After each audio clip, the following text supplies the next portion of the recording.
Президент Жапаров конституциялык реформанын дагы бир өзгөчөлүгү башкы прокурорго мыйзам демилгөлөө укугунун берилиши болду. Конституциялык реформанын дагы бир өзгөчөлүгү башкы прокурорго мыйзам демилгөлөө укугун берилиши болду деп белгиледи Кыргыз Республикасынын президенти Жапаров бүгүн 20 ноябрда прокуратура органдарынын кызматкерлеринин күнүнө арналган салтанаттуу иш-чарада. Анын айтымында буга чейин жүргүзүлгөн соттук укуктук реформанын алкагында кылмыш жазык мыйзамдары кабыл алынып, укук коргоо системасына бир катар сокку урулган. Мамлекет башчысы Советтер Союзу убагынан бери калыптанып калган эң оор жана ашкерелүү Урматтуу кыргызстандыктар, ардактуу мекендештер, Ансар Групп коммерциялык эмес керектөө кооперативинин 1 жылдыгынын урматына карата көп кабаттуу батирден квартира ойнотот. Жана ошондой эле 20 автоунаа Дево Матиз үлгүсүндөгү Умрага жолдомо, Дубайга жолдомо, Өзбекистанга, Ысык көлгө жолдомо, 13 iPhone, үй тиричилик техникалары жана башка баалуу белектерди сиздер үчүн ойнотот. Мунун баарын сиз Ансар менен келишим түзүп гана уталасыз. Үй же автоунаа менен гана чектелип калбастан, белектерге да ээ болуңуз. Ансар, биз сиздин ыңгайыңыз үчүн кепил болобуз. Кыйын болгон кылмыштарды тергөө укугу прокуратура тергөөчүлөрүнүн алынып салынганын эске салды. Менин оюмча бул шашылыш түрдө кабыл алынган чечим болгон.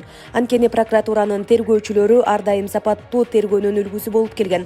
Ошондуктан 2021 жылдагы жаңы конституциянын талаптарына ылайык прокуратура органдарына кылмыш куугунтугун жүргүзүү функциялары, жөнөкөй тил менен айтканда тергөө жүргүзүү укугу кайра кайтарылып берилди. Конституциялык реформанын дагы бир өзгөчөлүгү башкы прокурорго мыйзам демилгөлөө укугунун берилиши болду, деди ал. Президент Жапаров белгилегендей, конституциянын бул ченеми, ошондой эле жаңы кодекстердин жана прокуратура жөнүндө конституциялык мыйзамдын кабыл алынышы жакында бекитилген документтердин ийгиликтүү ченемдеринин бири болуп калды деп белгиледи. Бириккен күрөш дүйнөсү уюму кыргыз спортчусу Айсулуу Тыныбекова менен маек курду. Маекти өзүнүн расмий YouTube каналына жарыялады.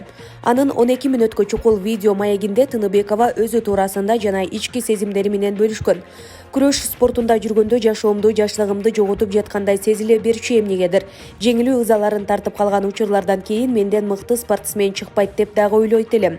Бирок менин машыктыруучум жеңүүлөрдү чоң ийгиликтерге ачыла турган жол катары айтып дем берип турчу. Бул дем жан дүйнөмө чоң ишеним жаратып, үмүттү бекемдеп турду. Ошого карабай менден мыкты спортчу чыкпайт деген түпөйүл ой дайым жашачу. 2017 жылы дүйнөлүк чемпиондугунда колумдан алган жаракатыма карабай беттешке чыктым. Ал беттеште коло байге алгандан кийин кадимкидей чоң ишеним пайда болду да, жаратыман арылсам дүйнө чемпиону болорума толук ишеним жаралды, деди балбан кыз. Муну менен катар Токио Олимп оюнунда күмүш байгеге жетишин сыймыктануу менен айтарын белгилеген. Кыргызстанда кыздар арасында биринчи спорттон байге алган мен болдум. 2016 жылы ошол Олимп оюндарында коло медальга да ала жеткен эмесмин. Менимче өткөндөн сабак алганды билишибиз керек экен. Өткөн күндөрдү артка кылчайып анализдеп, андан ары жашообузду улантышыбыз керек. Жеңүүлөрдү көтөрө билишибиз керек. Жашоо бул күрөш, ар бир адам өз алдынча күрөшөт.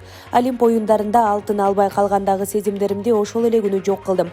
Ал эми күмүш медальды алтындан жогору кабыл алдым. Анткени Кыргызстан, кыргыз эли мени колдоду.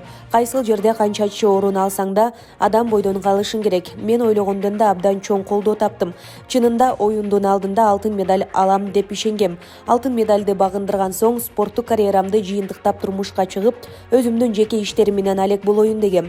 Бирок чоң спорт мени кое бергиси келбей жатканын билдим. Мен ошол үчүн жеңил кабыл алдым. Баарын салмактап көрүп, кийинки олимпиадага катышайын деп чечтим, деди спортчу. Булак репортер Кей.